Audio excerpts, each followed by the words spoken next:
Эх, қазір бір братан отырған ғой. Енді жолым тоқтатып тұрғаннан кейін мейлі деп алып кеттім. Бәрібір баратын жолым, отырыңыз деп. Ашулы, ағам ашулы, отыр.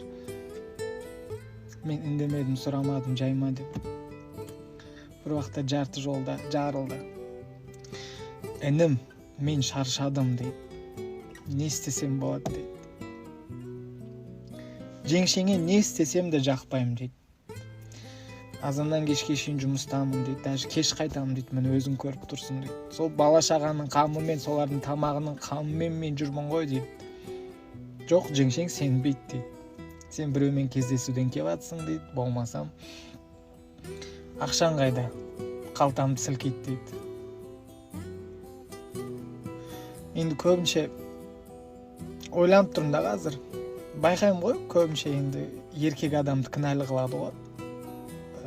Негізі шапалақ екі қолдан шығады, білесіздер.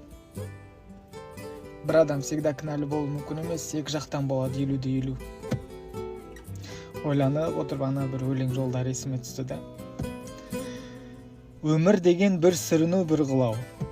Өз-ақ шалар аяққа кеп шалбырау. Аяғынан шала берме еркектің, еркек деген құдірет-ау, әпшем-ау. Еркек мейлі әйел десін, әй десін. Қарны ашса тамақ десін, шай десін. Сенен басқа тағалтау күтіп тұр, соның біреу қағып кетсе қайтесің. Так что барында қадірлеңіз.